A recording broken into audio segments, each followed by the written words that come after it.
Started. So welcome back. Happy Monday. Happy really final Monday for us this semester. Makes me kind of sad in some sense. I think we're all probably happy for it to be over in one sense, but in the other sense, I've gotten to know a lot of you quite a bit this semester, and well, this is it. This is our last Monday, so let's do the best we can. And there'll be other opportunities to learn together in other semesters, but for this semester, we're really approaching that finish line. So let's all finish up strong. Where we left off on Fridays, we were talking about cache architecture. And specifically, we were looking at set associative caches. And one thing we talked about, other than sort of the exercise where we sort of showed where least recently used information could be encoded pretty efficiently and would allow us to determine that now that you have some flexibility with where you put things in the cache, you can then tag as which one should be the one that gets replaced in terms of bringing something new into the cache. And there was this kind of logical layout of what was happening with our set associative cache architectures where the two earlier examples of caches we talked about, the direct map cache and the fully associative cache, could very much just be thought of as special cases or extreme cases of a general set associative cache, where the associativity or the number of ways could basically describe um, how many options, how much flexibility we have in terms of where something goes. So a direct map cache is a one-way set associative cache. There's one place to put everything, and it's based on the direct mapped address. The other extreme then is the fully set associative cache or the fully associative cache. That is, we have full flexibility. Anything can go anywhere, and we saw some of the benefits of doing that. Um, so if I'm a little fuzzy today, I can just at least confirm that my recording is going to be okay. So I would recommend if that ever does happen, a little late this semester, go to Canvas, bring up the slides yourself, and just follow along that way. It's not as great as if this was a perfect stream, but who knows about internet and Zoom and compression and all those sort of things. You do have a copy of the slides. They're on the Canvas for would have been for last week's topic. They would be linked there on Canvas.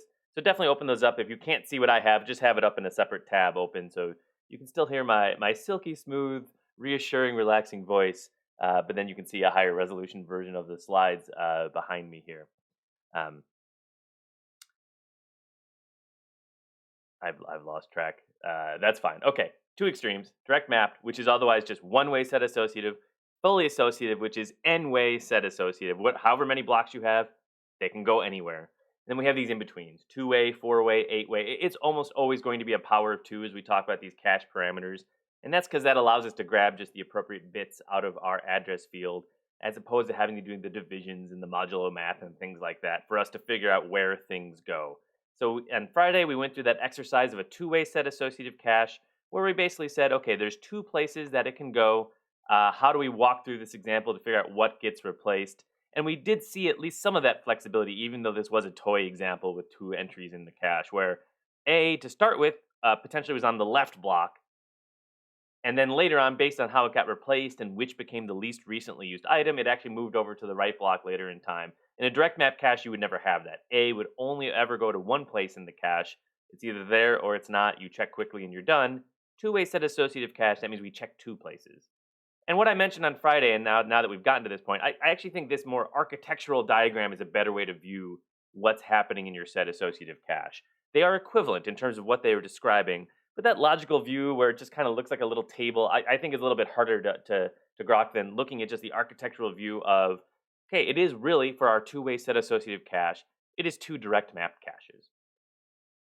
And the assumption is when you're making that trade off when you're designing the cache, you're either choosing between a direct map cache that has n rows or a two-way set associative cache that has n divided by two rows. The total number of blocks we would assume would be the same. Well, I mean, otherwise it's a completely different type of cache in terms of how large it's going to be. But this cache, if it has n blocks, is going to be roughly the same, independent of its associativity. That allows us to do something of an apples to apples comparison of which cache is going to be better for our particular application. Generally, yes. Otherwise, if you make your cache larger, all else being equal, you're going to have a better hit rate. Overall performance is a little bit more subtle, but you're going to have a better hit rate if your cache is just going to be larger. You can fit more things in the cache. But we can see how this implementation compares to that of either the direct map cache or the fully associative cache. This is not showing the entirety of the implementation details, but I think it's showing us enough to really understand what's happening here that unlike in the direct map cache, where we only look in one thing at a time. Or conversely, unlike in the fully associative cache where we look at everything, here there's two things we would have to look at. For the same exact block index into the cache, there's two blocks we now have to look up, and we're doing that comparison in parallel, both the valid bit and the tag bits, and we're getting a hit result there. We would need a little bit more than what's actually being shown here, because that hit result would also then have to drive that mux for us. That there is a hit, and we'd have to kind of draw this wire and this wire being used as some sort of control mechanism for that mux. Based on which one is a hit, we select that block from the cache.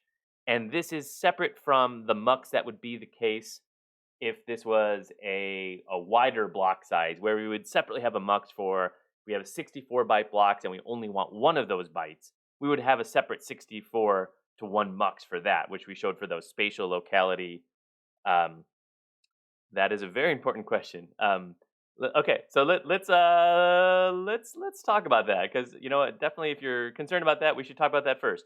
Um, so that's all. And so if you have this mental picture of what's happening in your set associative cache, it's almost always any kind of homework or exam question about this is almost always from a description of the cache, some textual description to what do my address bits correspond to.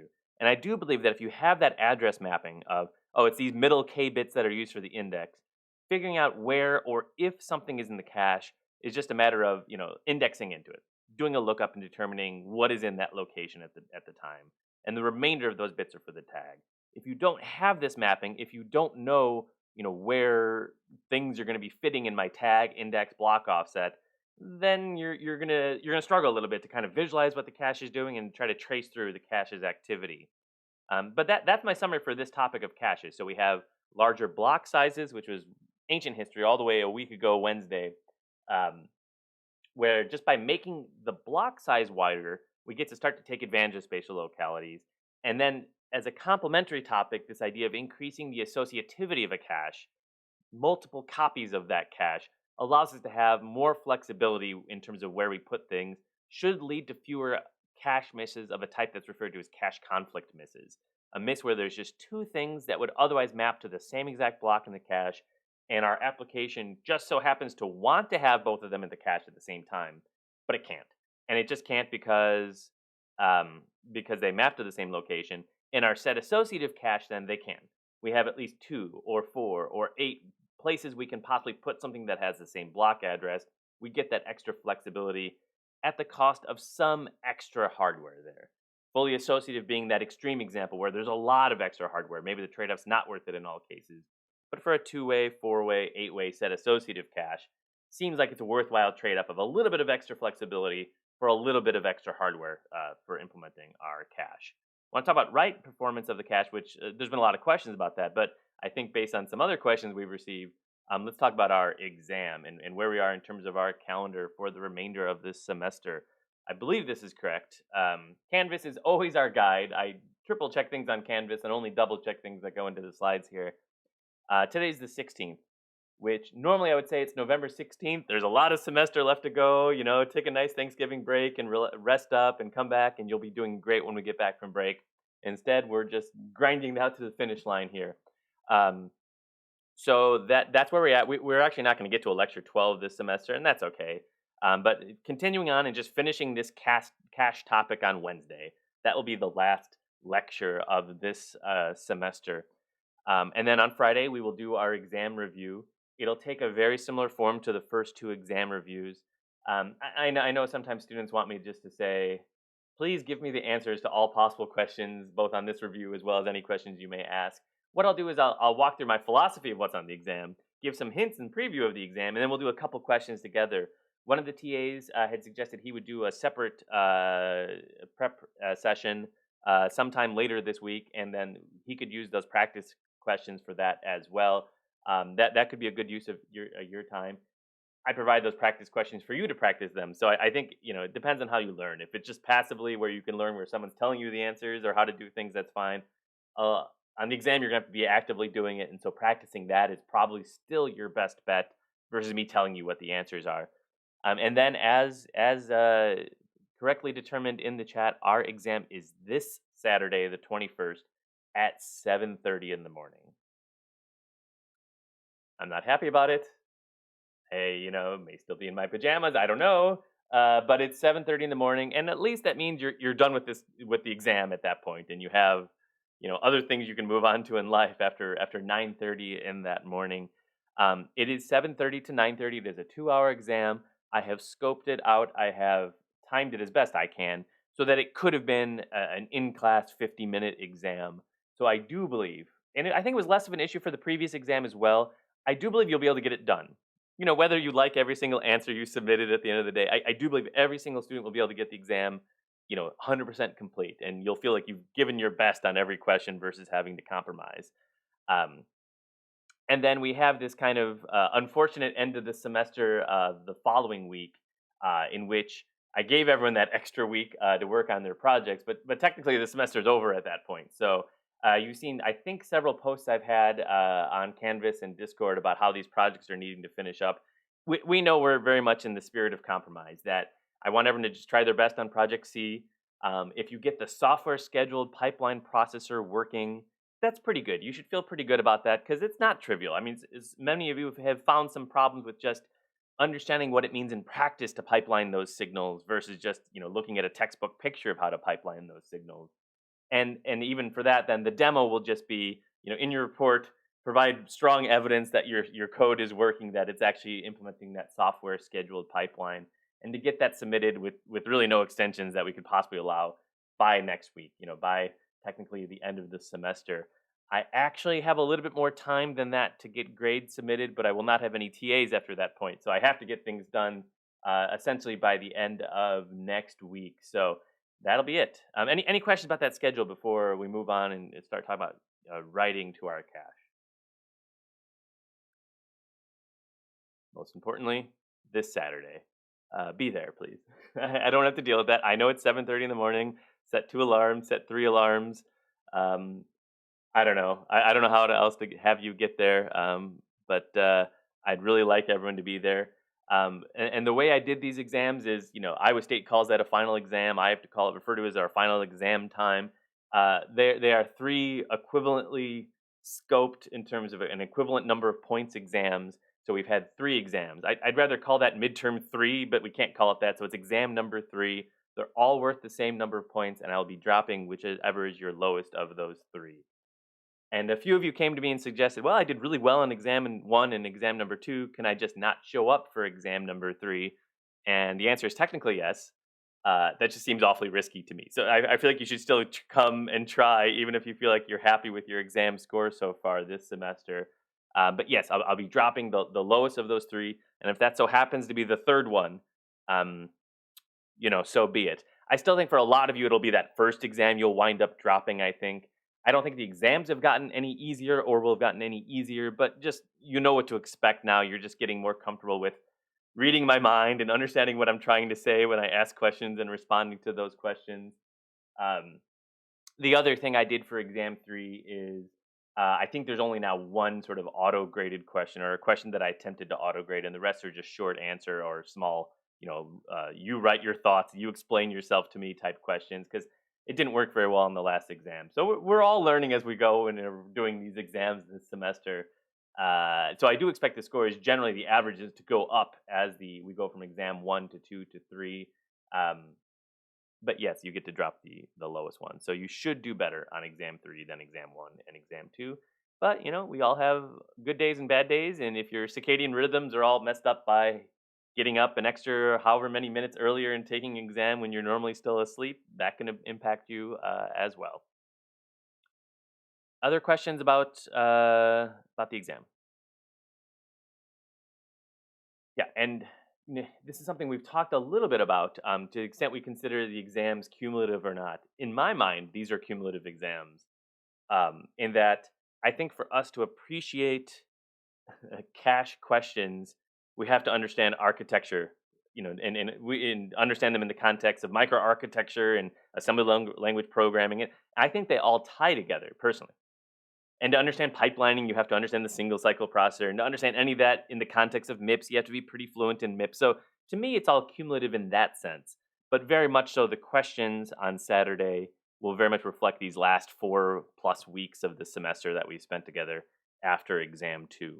And so that'll be the nature of the questions, where we didn't ask any real pipelining questions on the last exam. So there will be pipelining questions, and then the remainder will be just those cache questions of the topics we've been covering, of which there's some homework on. I believe there's 11 questions on the exam, so roughly the same exact length as exam number 2. Okay, thank you all for that. Please show up. That's the most important part of Saturdays. That's the best thing you can do for your grade this semester, to be there and be awake on Saturday morning. Okay, so we've actually made pretty good progress. That question 3 is got some subtlety in there in terms of where do we put things in the cache, and we've been answering that piecemeal as we've gone. Right. The answer is it depends. It depends on the architecture of the cache, where we place things in the cache, and likewise how we determine what to get rid of when we have to put something new in the cache and the cache is already quote unquote full. That's our replacement policy. That's our associativity of the cache is our answer to that question 3. We haven't talked really at all about how we handle writes by the memory system. Arguably, first off, because reads are easier to understand. We understand what we need to do when we're doing a read. But now for writes, and we've already heard a couple of those questions, last week. Well, what does it mean to do a write to our cache? Can we just avoid the cache? Do we worry about the cache and our main memory having different data stored at the same address? That's what we're going to talk about now. So how do we handle writes by our memory system? So if we start first off just with the basics of what it means to do a store to our cache, we can start to see what maybe the potential challenges associated with having a write policy for our cache. So first, if we just assume we have a very simple direct map cache like before, the same principles apply to a more complicated cache here. Let's assume we have whatever we wanted in the cache, what we want to do a store word to, is something that we've already done a load word for, right? So some appropriate address, this is our main memory address, corresponds to this block in this particular cache, and that with this according tag bits. And we start with that data. The actual data being stored is listed there, both in our main memory as well as in our cache. An idea is that if we can do our initial write to our address, we'd want to store that new data in the cache. And again, that's the whole point of having a cache, is that we'd be accessing that cache and not accessing our main memory. So we have a store word, or the equivalent of mem of this location equals this new value. That's our store word instruction. And at the end result of implementing that store word instruction, if we're not careful or if we don't place some care into how we implement such a thing, we would now have this value in our instruction memory, a value in our cache here, and a different value in our main memory. That's referred to as a cache consistency issue or a memory consistency issue. I don't know if consistency is the right word that if we were to invent that word today is the one we would use, but that's what it's referred to, where our cache holds a value corresponding to an address and our main memory holds a different value corresponding to the same address. That's inconsistency. It's when they're not consistent with each other. They don't agree. If you were to ask main memory, what is my value at this location? If I were to ask my cache, what is my value at this location? They're inconsistent. Their answers disagree with each other. That is a problem. It's not necessarily an instantaneous fatal problem. From our individual program's perspective, everything is okay.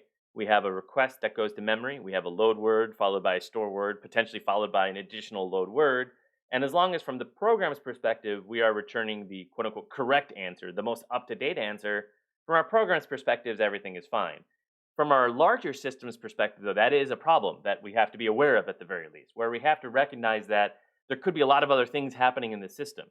This memory could in fact be shared between multiple threads, multiple processes, where multiple processes are expecting there to be a particular value stored at that address.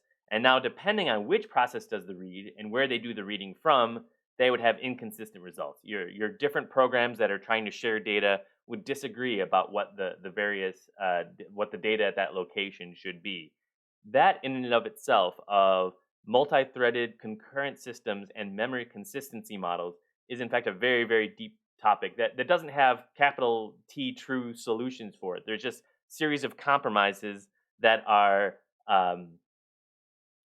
implemented for and different assumptions that are made for different parallel computing systems.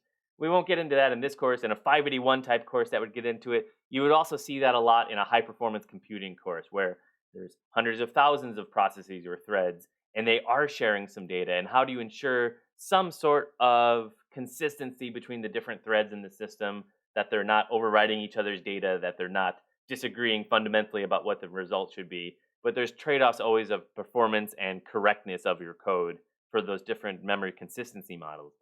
Even looking at just a single core with a single process accessing that same location in memory, we still have this issue of cache says the data is one thing, main memory says the data is another. One solution to this quote unquote problem is to have what's referred to as a write through cache. And you may see caches referred to as this. It's still a very appropriate approach to designing a cache where we solve this problem by forcing all writes to update two things. We write through the cache, right? So we write the data that we want for our store word instruction into our cache.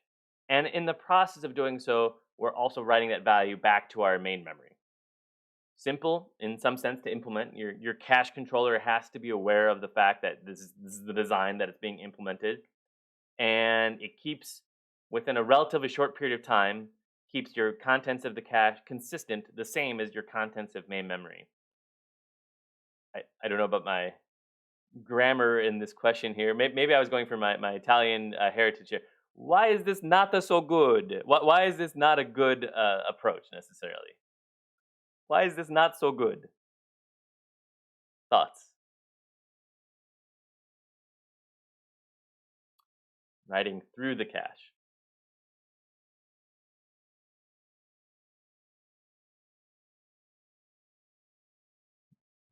Mamma mia, it's not so good. Okay.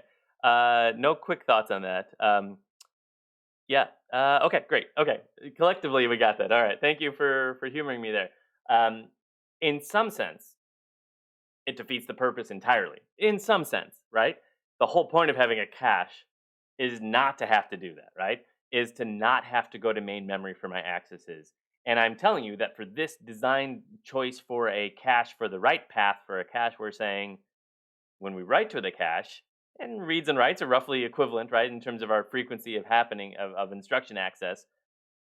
When we write to the cache, if we also have to write to main memory, well then, kind of defeats the purpose, at least for those write operations. That main memory write is going to be significantly slower than that cache write, and we could have really wasted a lot of time in that process. And as a couple of you already were getting at, there are approaches to somewhat ameliorate that pain associated um, with doing that write operations. So oftentimes what you'll see in any part of the processor that involves writing to a main memory resource or to a slower resource of any type, you'll have buffering. And you would see buffering in all sorts of contexts. It's a very common software approach to take when we have a lot of data. We want to queue up. Queue and buffering is the same thing. We want to buffer up or queue up data to send it all in one go. That's also what this would involve. It would be a hardware buffer, a hardware FIFO of some sort that would allow us to queue up, to schedule up a series of those writes at one point, and then to allow them all to happen at one go, and presumably be more efficient as opposed to paying that entire penalty that entire time. In the context of our write through cache, we wouldn't necessarily have to wait the entire time then, right? We would specify that we've written to our cache, and we would then also write to this buffer. So technically, cache and main memory would still be inconsistent for a while, but we would know that eventually the data would be updated and it would be correct. It would just, however long it would take for that buffer to buffer up enough requests and send them all off to main memory at one point. So it'd still be inconsistent for maybe 100 to hundreds of cycles, but in that process of implementing a write buffer for our write through cache, we wouldn't have to see that pain. Our pipeline wouldn't have to stall while we wait for that write to be complete. We'd be scheduling it off and saying, okay, do this write to main memory eventually, when you get to it.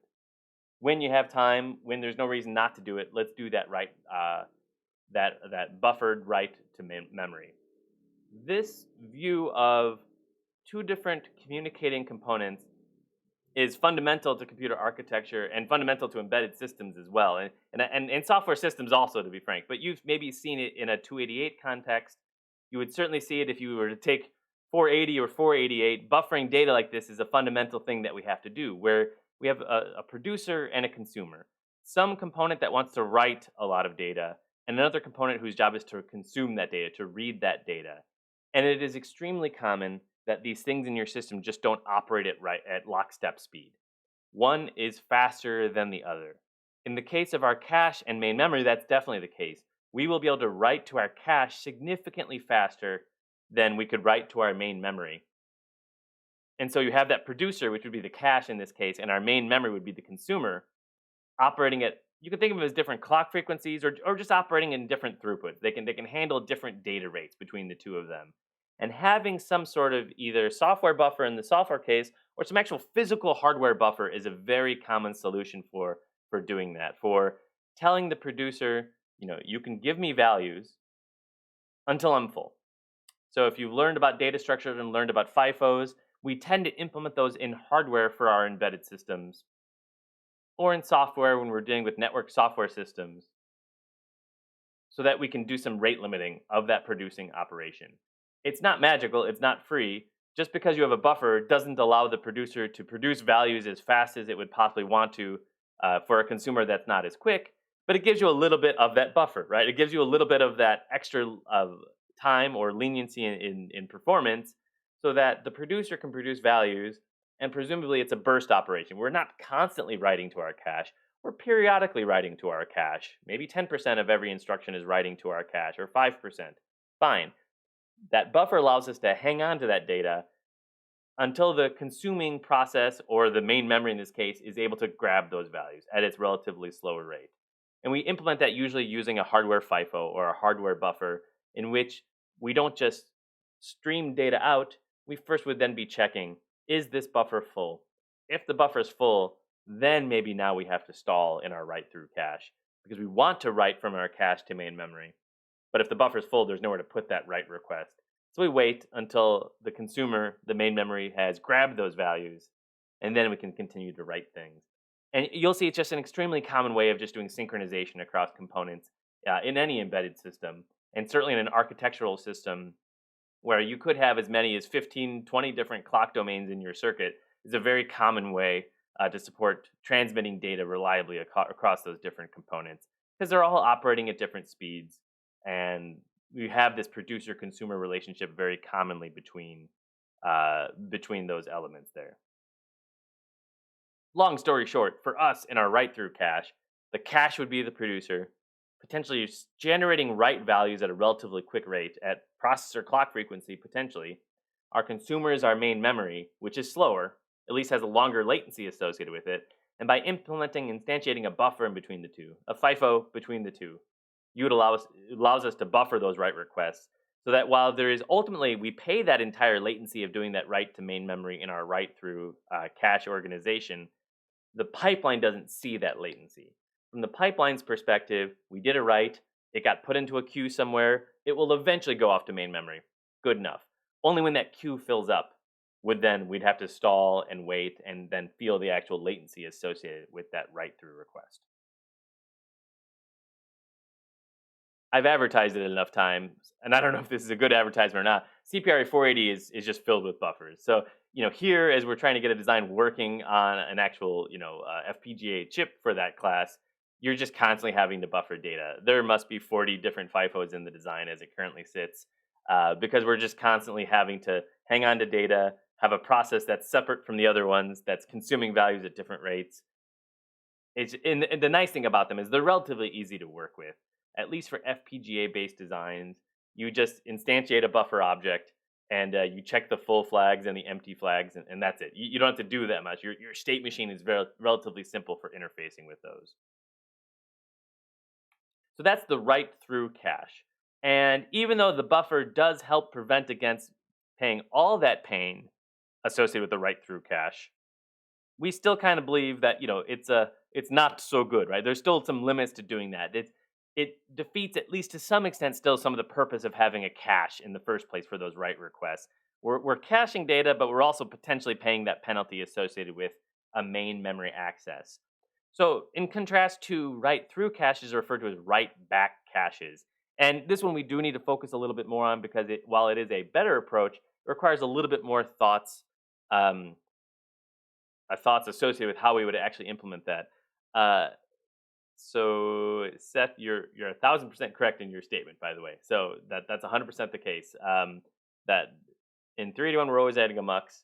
In 480 we're almost always adding a FIFO. That's almost always the case as part of our solution for the problem, or a state machine. It could be one or the other. Um, so the write back cache, we can start to think of what this would require. The idea is that we're not actually updating our main memory until we absolutely have to. And we allow the cache and the main memory to have inconsistent results for a long a period of time as we can. So there's actually just another bit of storage we actually add to our cache.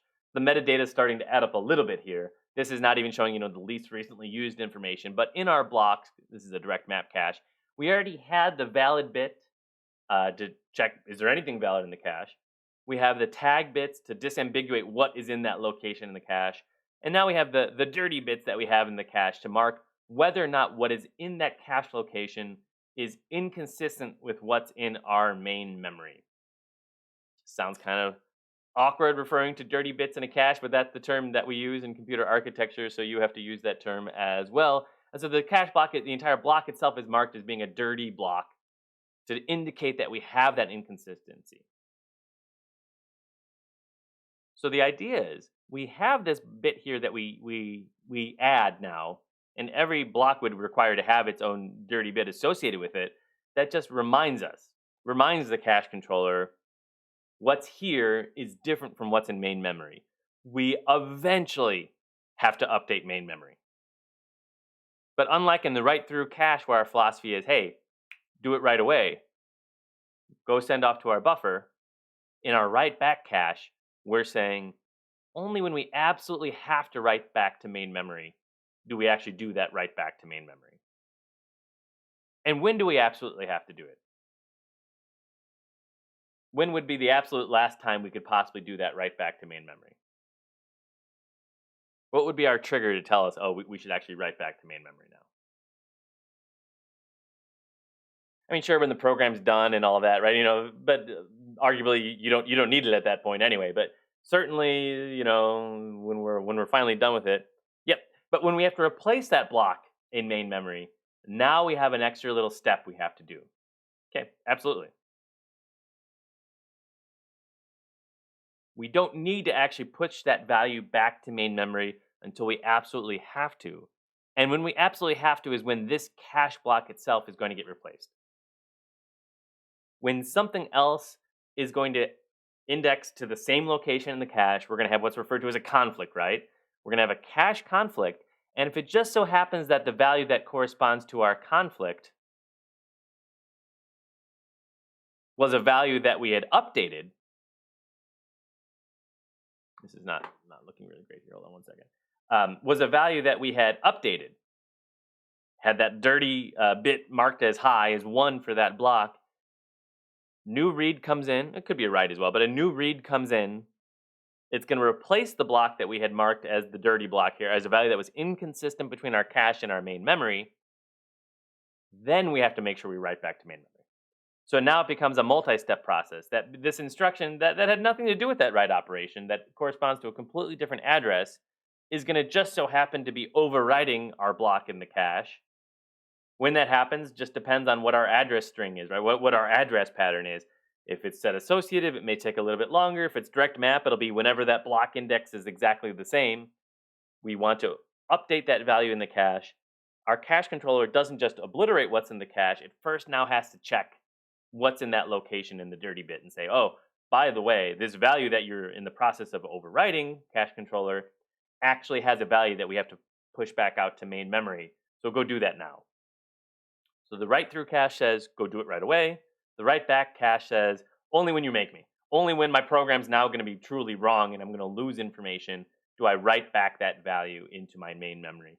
And that's not to say you couldn't still and wouldn't still use a write buffer type approach even in your write back cache. So it's not an either or thing. There's still definitely value in having a buffer so that you don't have to pay that entire penalty for writing to main memory immediately. Right? For loads, we can't wait, right? Yeah, that's a correct statement. For loads, when we're loading, we want the value.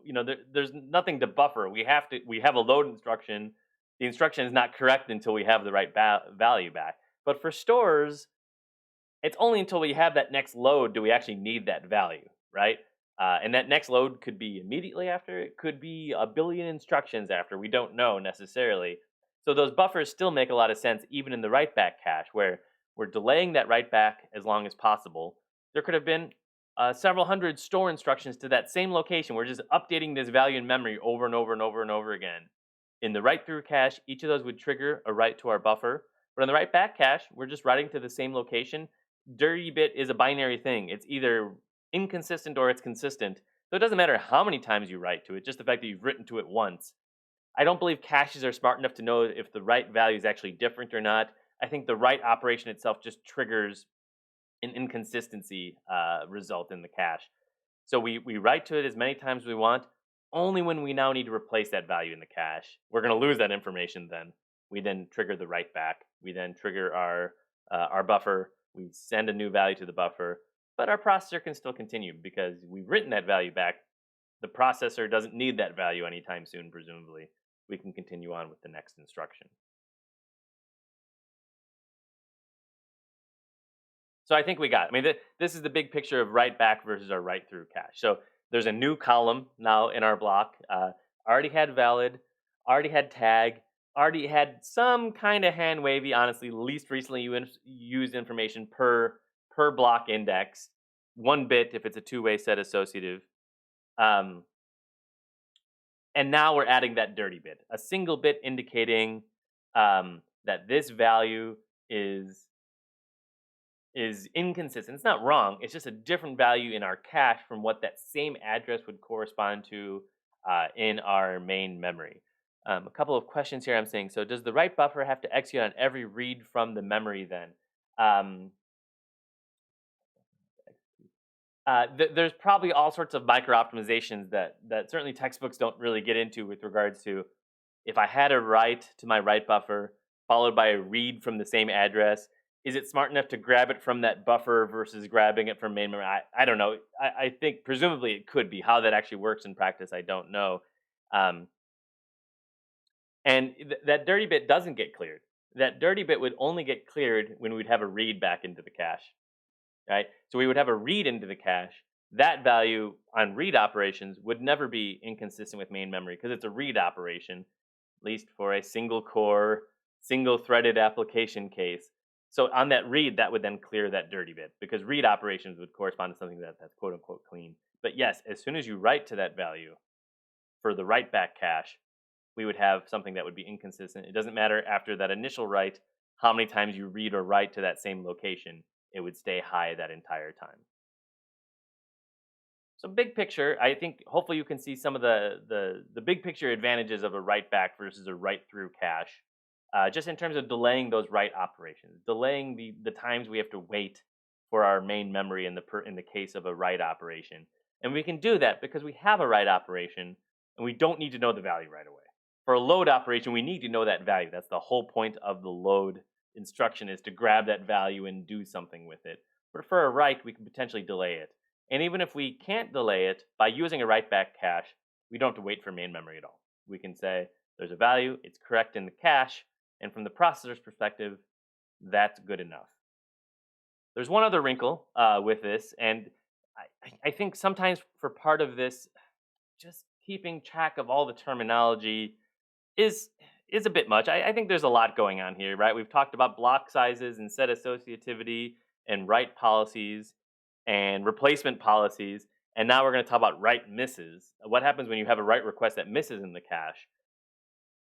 We talk about best practices for preparing for exams and things like that, and this is open book and open notes and all that. But I think maybe a quick sheet of like remembering the common terms and what they mean can be very helpful for this because there is just a little bit of, and it all comes all pretty quickly all at once this semester. A lot of just different terminology about caches, and you don't want to have to be looking them up for the first time during the exam itself. So write back versus write through refers to memory consistency. Now I'm going to just relatively briefly talk about what happens when there's a write request on the cache and it's a miss. Because for just like any request on the cache, we're still doing that operation where we are checking to see whether or not what is in that location is what we're requesting. For loads, I think it's a little easier to visualize what's happening, but the same thing would also be happening on writes. We're wanting to do a write to a cache, and I'm now mentioning that basically a write to the cache also involves something of a read modify write operation. We have to check, is the value dirty or not, and then we have to update the dirty flag for that. But there could also be a miss in that circumstance as well, where we're writing a value to the cache, and it just so happens that what is in the cache is not what we were interested in. That should be just as likely of a scenario as when it happens the other way around, when we've written to the cache and now are wanting to read from the cache, or read from the cache followed by another read from the cache. They should be roughly equally likely to each other. So the question is, what do? We really have two options. We have a restore word instruction, and it's going to correspond to a value that's not currently in the cache, and something else is in that cache location. So the main question is, when we are updating our main memory for that missed write request, do we also update the cache?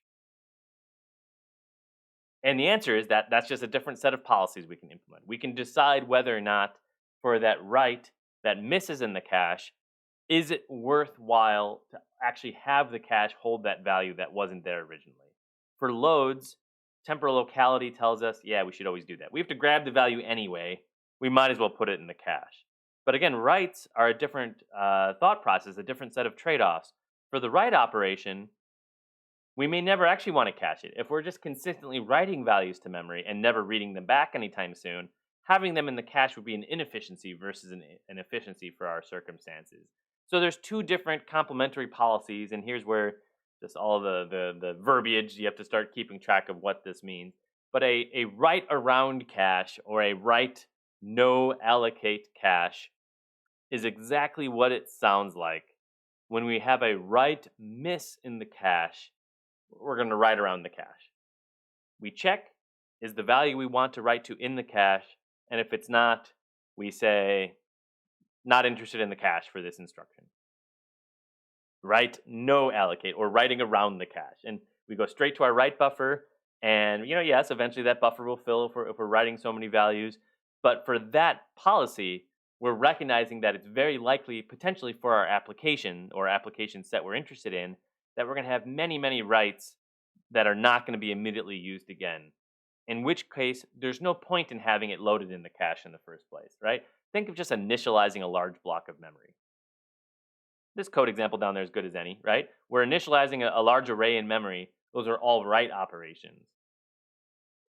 Yeah, and again, we've talked about how you write to variables because you eventually want to read from them. That absolutely, eventually you'll want to read from A of I. Otherwise, the compiler may remove it for you entirely from the code, right? We'll eventually want to read from A. Who knows how long away that eventuality is? If we know that we're initializing a big block of memory, the cache is only really hurting us here, right? The cache is only adding an extra step of pain associated with this operation here. There's no point in having it in the cache.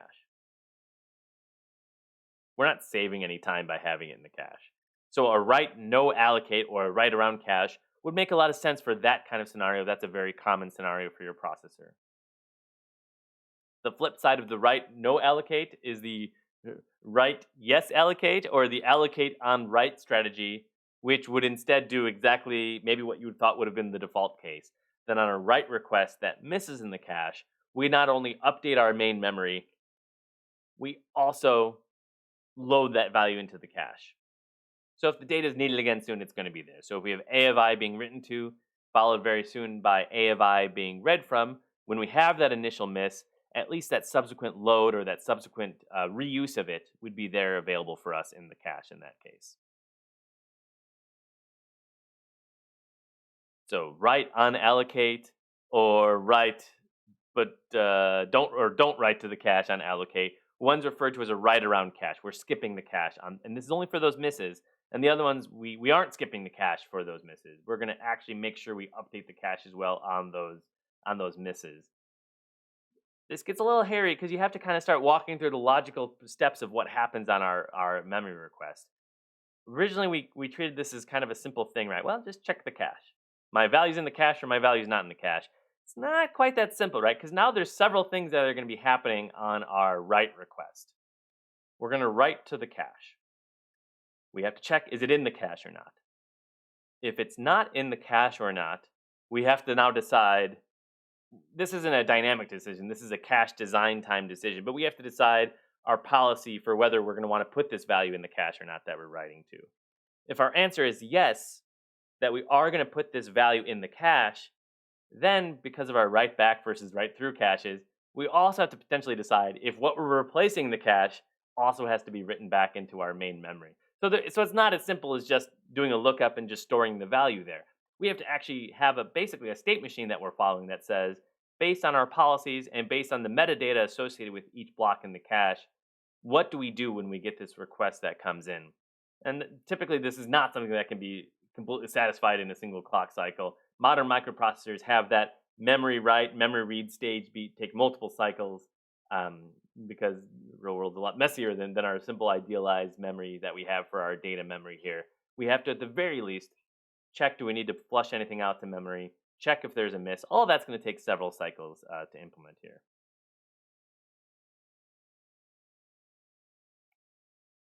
So for this example, given the following, we're back to our access string here. So given the following trace of accesses, we can do it together, determine whether the cache is write allocate or write no allocate. So I've already messed it up a couple times. That terminology kind of stinks, right? But on a miss, do we put it in the cache for a write miss, or do we just ignore the cache entirely? If we assume that A and B are distinct and can be in the cache simultaneously, let's see what would potentially happen here. Load A, that's a miss. That's a load. There's no such policy where we ignore the cache necessarily on a cache read miss, so A would get put in the cache. We have a store on B. Assume the cache is empty to begin with. That's a miss in our cache where we attempted to write something. We then have a store on A. Well, that's a hit, and that makes sense. A and B can both fit in the cache at the same time. We would then have to set the dirty bit for that block A in the cache, but otherwise it's still a hit. Likewise, we have a load on A. A is in the cache. It's another access to it. It's another hit in our cache. We finally have a load request on B, and that is a miss. Based on that third miss, is this a write allocate or a write no allocate cache? Let's do a show of hands. Don't just type in the chat here. Hit the yes button if you believe this is a write allocate cache, or the no if this is a write no allocate. And I'll also accept the coffee button if you have no idea, and I'm okay with that.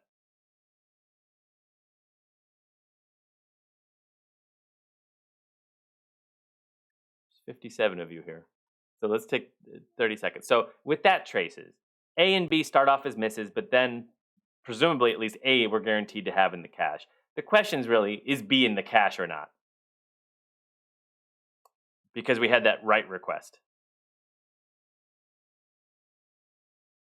Thank you for spoiling it for everyone. Yes, okay, and everyone kind of agreed on that, right? So it is a write no allocate, and it's that third miss that's really the key. A and B can both fit in the cache.